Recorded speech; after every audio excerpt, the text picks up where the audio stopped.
네, 오늘 본문 말씀을 가지고 고르반이라는 제목으로 함께 말씀을 나누겠습니다. 어제가 어버이날이었습니다. 오늘은 어버이 주일로 지키고 있는데요. 어제 자녀들에게 여러분 선물도 받으시고 또 사랑한다, 또 축복한다 라는 고백도 받으셨을 것 같아요. 오늘 어버이 주일이니까 또 제가 대표로 인사를 드렸으면 좋겠습니다. 세상 모든 부모님들, 당신의 사랑과 헌신에 특별한 감사를 드립니다. 고맙습니다. 우리의 부모님이 되어주셔서. 여기 계신 분들 제가 잠시 쭉 둘러보니까 현재 부모님이면서도 또 부모를 모시고 계신 분들이 많을 것 같습니다. 그렇다라는 건 부모라는 그 두 글자가 주는 무게도 알고 있고, 또 부모라는 그 두 글자가 주는 사랑과 추억도 알고 계시다는 뜻이겠죠. 어떻습니까? 부모로 산다는 것. 저는 사실 예전에 부모로 산다는 그 기쁨을 잘 몰랐는데요. 요즘 부모로 산다라는 것이 정말 큰 축복이라는 생각이 듭니다. 물론 마음 한쪽에는 지구를 짊어진 것 같은 무게도 있습니다. 그러나 또 부모이기 때문에 하나님의 마음을 깨달을 때도 있고요. 또 부모이기 때문에 더 성숙한 인격을 갖추게 되고, 또 부모이기 때문에 예전에는 몰랐던 삶의 의미를 발견하기도 합니다. 요즘 제가 그렇습니다. 부모가 아니었으면 모르고 지나갔을 것 같은 그 인생의 소중한 것들이 참 많다라는 생각이 듭니다. 만약에 누군가 저한테 꼭 결혼을 해야 됩니까? 라고 묻는다면 저는 이렇게 대답해 주고 싶습니다. 진짜 멋진 인생을 살고 싶다면 꼭 결혼해라. 다만 결혼은 목적이 아니라 함께 삶이 완성되는 공간이라는 것을 꼭 기억해라 라고 말해주고 싶습니다. 함께 삶이 완성되는 공간, 바로 그것이 가정입니다. 가정은 모두가 다 삶을 완성시켜 나가는 공간이 되어야 합니다.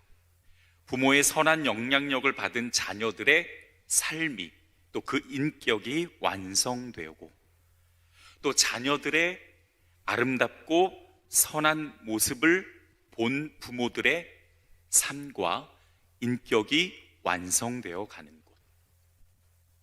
가족 구성원들이 그렇게 좀 더 성숙한 모습으로, 또 좀 더 성숙한 마음으로 완성되어 가는 공간이 바로 가정이어야 합니다. 너무 진지하고 무거운 얘기만 한 것 같아서요, 좀 가벼운 얘기로 넘어가 보겠습니다. 어제 둘째 딸이 어버이날이라고 편지를 써줬는데요, 아주 구구절절하게 5분 만에 후딱 써서 줬습니다. 그래도 봉투에 자기 전 재산이라고요 2만 원 딱 담아서 주었는데, 우리 둘째 딸이 중3입니다. 2만 원이면 그에게는 정말 피 같은 돈이죠. 근데 그 2만 원을 전 재산이라고 딱 담아서 주는데 굉장히 감동받았습니다. 보통은 부모님들이 그렇게 받으면 그래, 내가 받은 걸로 칠게, 이거 너 용돈 내라 라고 주잖아요. 저희는 절대 그런 거 없습니다. 받으면 고스란히 챙깁니다. 너무 감사함으로 잘 챙겼습니다. 그리고 편지 마지막에 제 이름으로 삼행시를 지어줬어요. 송홍기 씨. 여기서 제가 완전히 이거 정신이 혼란스러웠습니다. 얘가 왜 이래? 이렇게. 은밀하고 위대하게, 여기 영화 제목이거든요. 은밀하고 위대하게 하나님이, 그 다음에 기뻐하는 사람이 되세요 라고 삼행시를 지어줬습니다. 매우 칭찬해 줬습니다. 송은기 씨 요것만 빼고 나머지는 아주 좋았다고 칭찬해 줬습니다. 자, 말씀 속으로 들어가 보겠습니다. 오늘 본문에 보면 고르반이라는 말이 나옵니다. 이 말은 제물이라는 뜻의 히브리어를 음역한 말인데요. 유대교 랍비들의 구전을 집대성한 미슈나라는 책을 보면 고르반으로 성별된 물건은 무엇이든 간에 다른 목적으로는 사용할 수 없고 반드시 하나님께 드려야만 했습니다. 자, 이렇게 본다면 이 고르반이라는 것이 꽤 괜찮아 보이는 것 같습니다. 성숙한 신앙의 표현인 것 같은데, 그런데 유대인들은요, 이것을 교묘하게 악용해 버렸습니다. 어떻게 악용했는가 하면 부모님을 부양해야 될 돈을 가지고 고르반 이렇게 해버리는 거예요. 그러면 부모도 공경한 것이 되고 하나님도 섬긴 것이 된다라고 잘못 가르쳤던 겁니다. 그게 유대인들이 가지고 있었던 전통이었어요. 정말 이해가 안 가죠. 어떻게 그럴 수 있나 싶습니다. 그러니까 고르반을 가지고 연로한 부모를 부양할 책임을 회피하는 데 사용했던 거예요. 오늘 본문 12절로부터 12절을 제가 우리말 성경으로 읽겠습니다. 그러나 너희는 내가 아버지나 어머니에게 드리려던 것이 고르반, 곧 하나님께 드리는 예물이 됐다라고 하면 그만이라면서 너희 부모를 더 이상 봉양하지 않으니 라고 말씀하십니다. 예수님은 유대인들의 그런 잘못된 전통을 지적하시면서 너희는 하나님의 계명을 버렸어 라고 말씀하셨어요. 계명을 버렸다라는 건 그 계명을 완전히 닫아버렸다라는 겁니다. 이거는 하나님을 버린 거나 다름없던 겁니다. 그러니까 너무 잘못한 거죠. 어떻게 하든지 간에 그 부모를 봉양해야 되는 하나님의 명령을 회피하기 위해서 이 고르반을 너무 악용했던 거예요. 오늘 이 본문 말씀은 두 가지 교훈을 담고 있습니다. 첫 번째는 하나님의 말씀을 인간 중심적으로, 자기 중심적으로 해석해버리면 말씀을 헛되게 한다라는 교훈이 담겨져 있고요. 두 번째는 하나님을 섬긴다는 핑계로 부모를 공경하지 않는 것은 잘못된 것이라고 말씀해 주시고 있습니다. 오늘은 이 두 번째 교훈을 가지고 여러분과 함께 말씀을 나누겠습니다. 디모데전서 5장 8절을 보면은요, 누구든지 자기 친족, 특히 자기 가족을 돌보지 아니하면 믿음을 배반한 자요 불신자보다 더 악한 자니라, 그렇게 말씀하셨습니다. 가족을 돌보지 않는 사람은요 불신자보다 더 악한 사람이 되는 거예요. 불신자보다 더 악하다라는 건 하나님을 믿지 않는 것 이상으로 악하다는 뜻이죠. 자, 그런데 이 디모데전서 5장 8절을 우리가 얼마나 악한 사람이 되는가에 포인트를 맞추어서는 안 되고요, 가족을 돌보는 것, 부모를 공경하는 건 하나님이 기뻐하시는 뜻이라고 강조하고 있는 것, 우리가 거기에 포인트를 맞춰야 됩니다. 지금 시대가 워낙 진리와 멀어지는 시대라 세상은 점점 더 부모 공경 사상이 없어져 갑니다. 우리는 그걸 효사상이라고 이야기를 하죠. 그 효사상이 점점 더 없어져 가지요. 성경도 그것을 분명하게 말씀해 주시고 있는데요. 디모데후서 3장 1절로부터 2절을 보면 내가 이것을 알라 말세에 고통하는 때가 이르르니 사람들은 자기를 사랑하며 돈을 사랑하며 자긍하며 교만하며 회방하며 부모를 거역하며 라고 말씀하십니다. 지금 시대와 똑같죠? 똑같아요. 마지막 때에는 부모를 거역하는 일들이 일어납니다. 그리고 우리는 그것을 요즘 눈으로 확인하고 있습니다. 부모가 자녀를, 자녀가 부모를 해치고 버리는 일들이 너무 많이 일어나고 있어요. 가정의 질서가 무너지는 거죠. 효사상이 무너집니다. 세상은 점점 더 그렇게 되어갈 거예요. 그리고 우리는 눈으로 볼 수 없는, 차마 말로 옮길 수 없는 안타까운 일들을 더 많이 경험하게 될 것입니다. 말세이기 때문에 그렇습니다. 우리는 이렇게 진리가 땅에 떨어져 가는 시대를 살고 있지만, 그러나 또한 하나님의 말씀, 그 진리를 바르게 세워나가는 성도들이 되어야 합니다.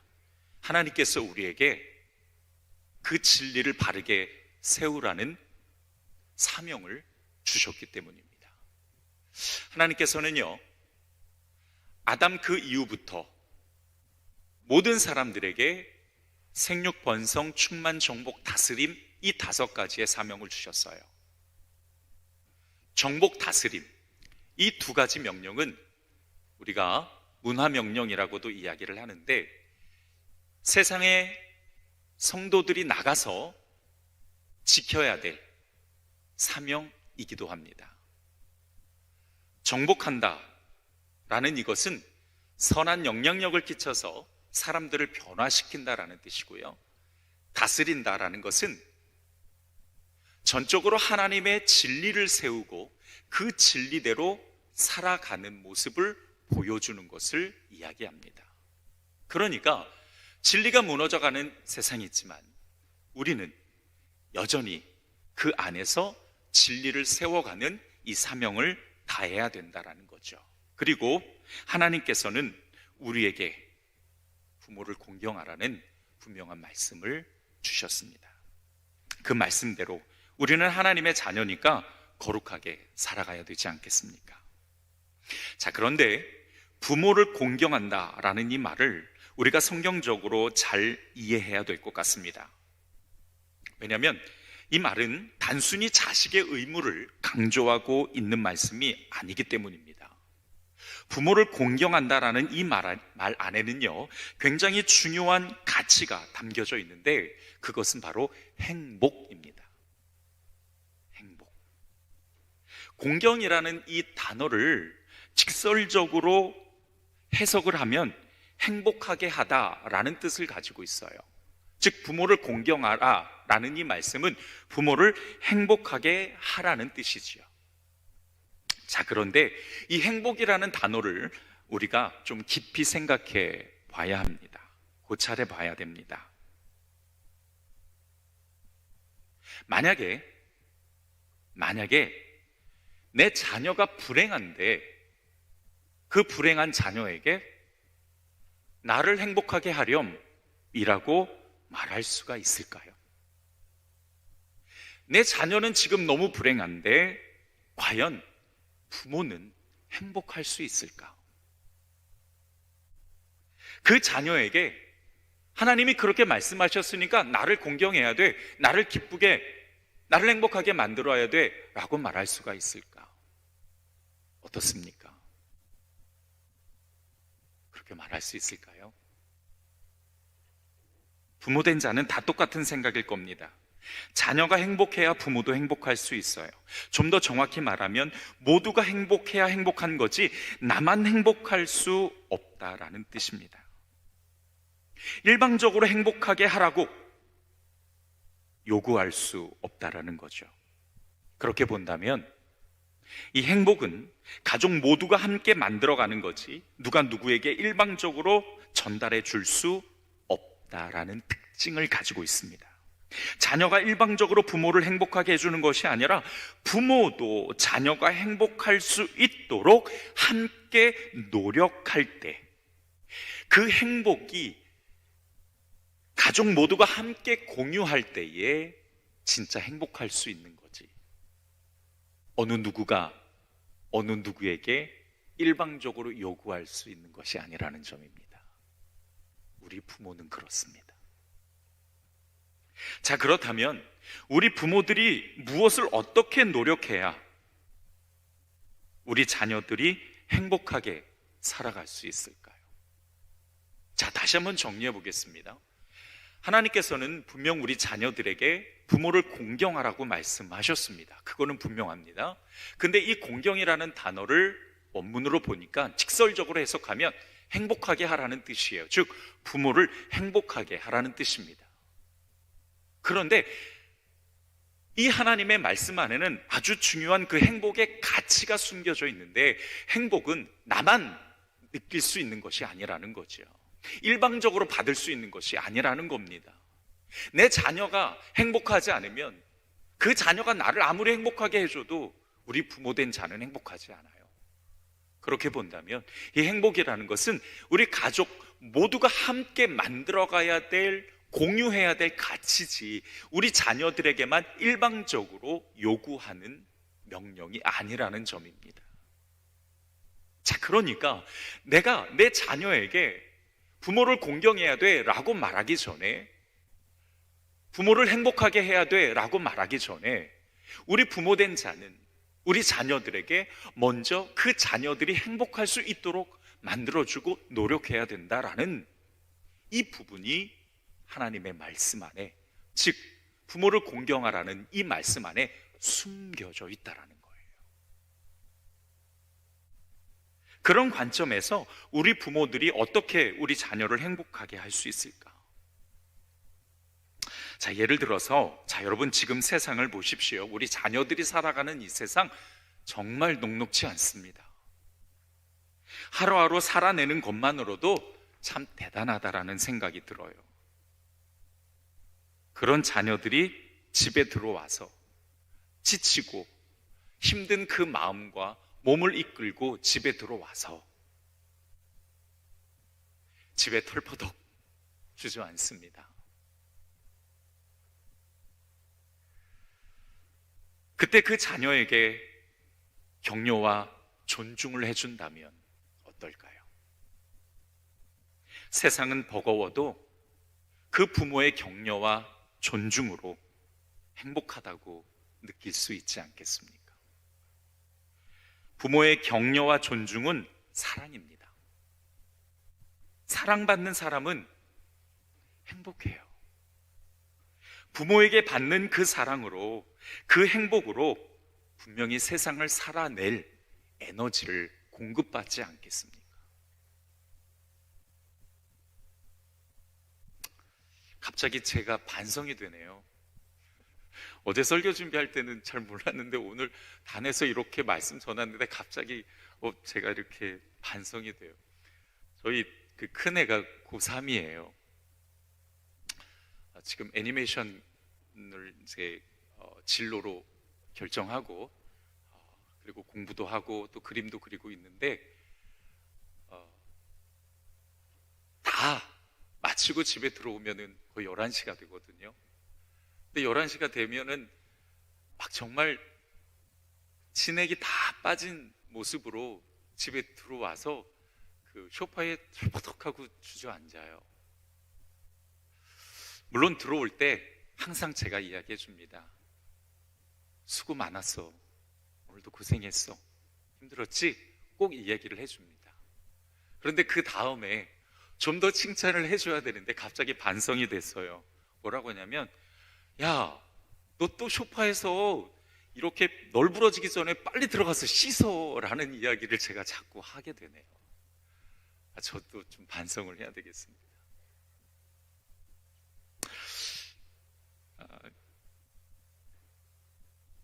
이왕 쉬는 거 씻고 쉬면 좀 더 편하니까 그렇게 이야기를 하는 거지만, 그 이야기보다 한 번 더 안아주고 오늘 힘든 일 없었어?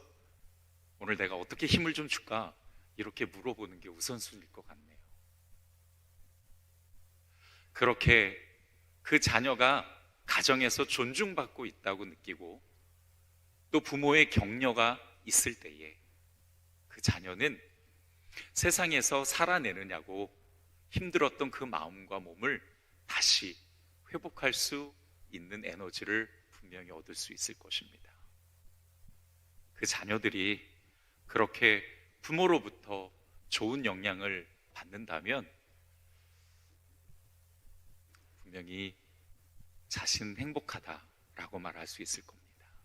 제가 그렇게 이야기할 수 있는 이유는요, 저희 부모는 매우 종종, 그러니까 저와 제 집사람은 매우 종종 우리 자녀들에게 평가를 받습니다. 어떻게 평가를 받냐면, 얘들아, 너희들 요즘 얼마나 행복해? 1부터 5까지 숫자를 한번 매겨보자 라고 물어봅니다. 그러면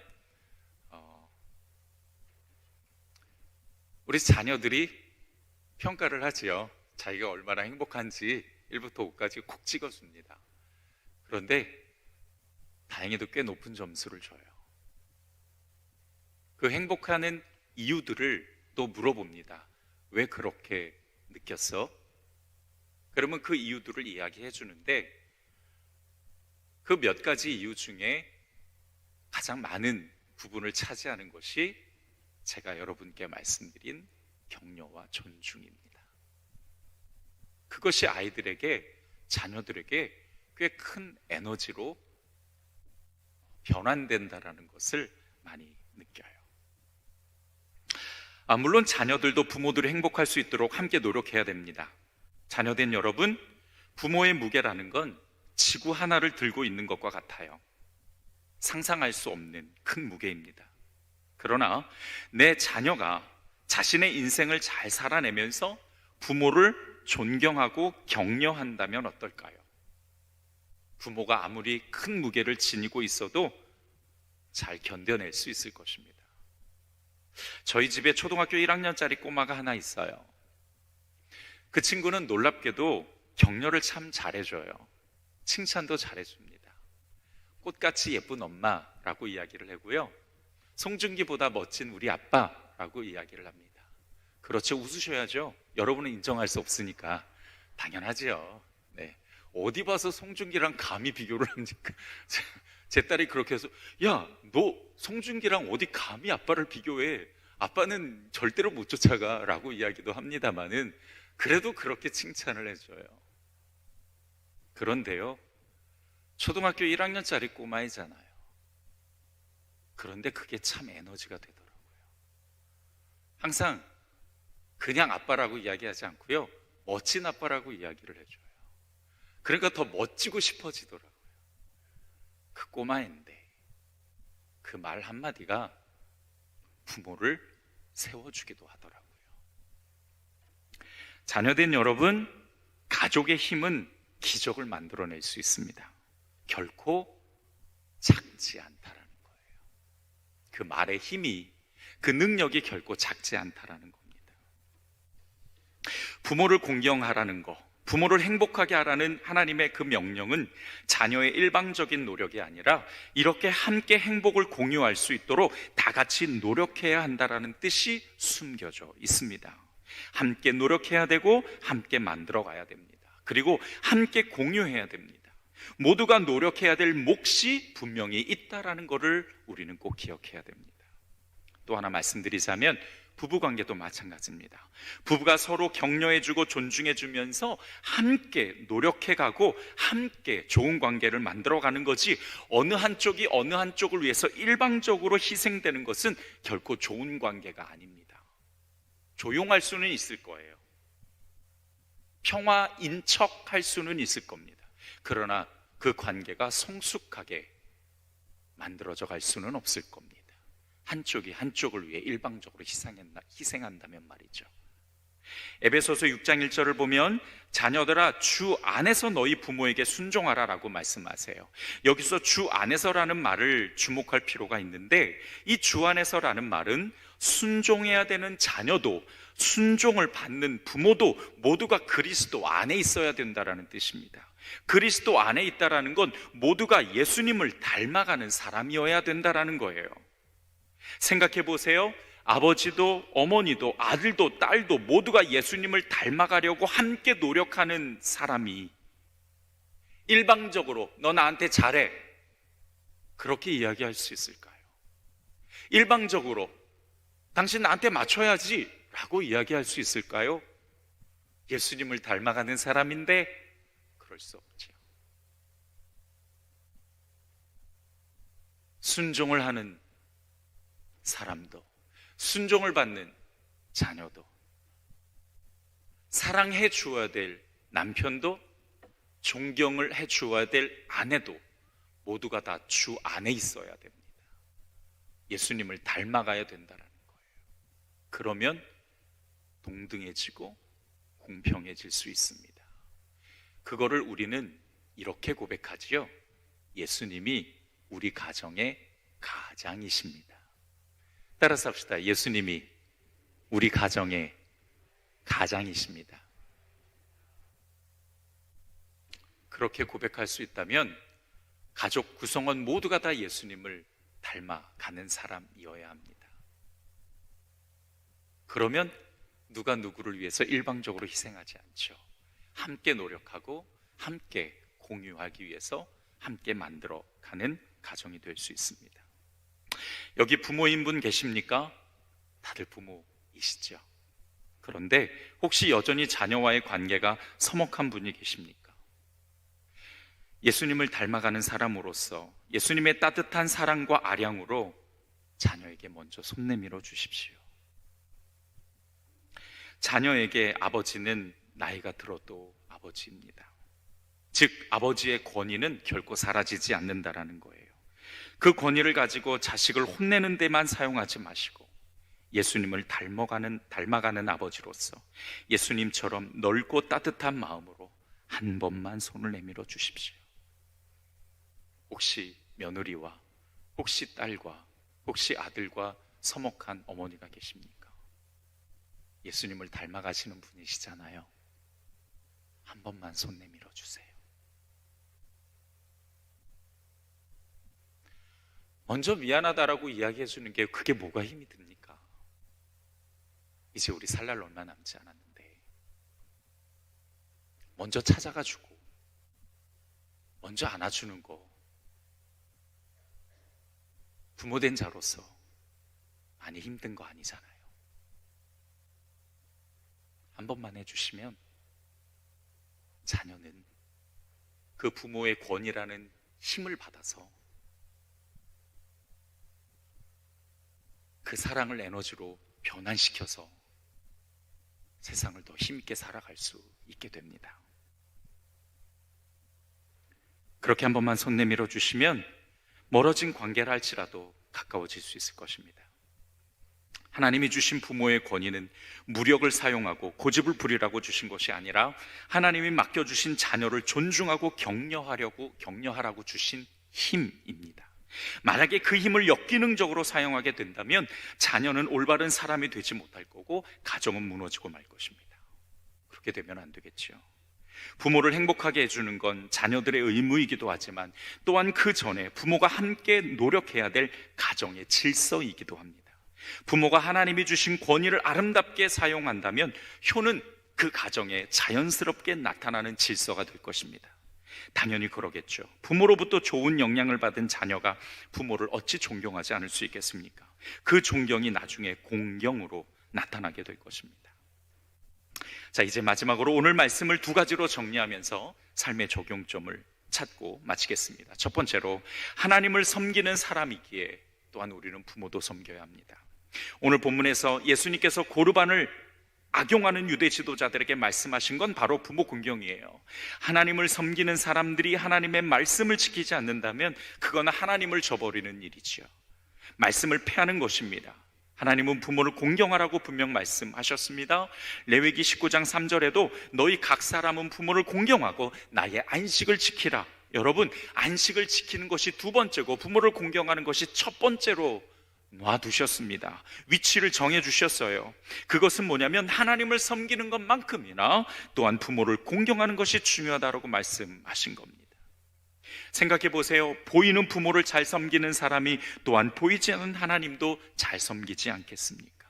하나님은 그런 원칙을 세우셨고 부모를 공경하라고 명령하신 겁니다. 하지만 공경은 또한 가족 모두가 만들어가는 가정의 질서라는 것을 여러분 꼭 기억해 주십시오. 공경이라는 이 단어는 행복이라는 단어입니다. 그리고 행복이라는 이 단어는 관계적으로 나오는 거예요. 즉 누군가 불행하면 그 불행한 사람 때문에 같이 행복할 수 없다라는 거예요. 그러므로 부모도 자녀를 위해서 즉 자녀를 행복하게 만들어줘야 될 의무가 있고, 또한 자녀도 부모를 행복하게 만들어줘야 될 하나님의 명령이 있다는 것을 우리는 기억해야 됩니다. 부모가 자녀를 잘 공경한다면, 다시 한번요, 부모가 자녀를 잘 공경한다면, 여러분 오해하지 마십시오. 공경이라는 단어가 행복이라는 뜻 가지고 있는 겁니다. 즉 부모가 자녀를 공경한다는 것은 부모가 자녀를 행복하게 만들어준다는 거예요.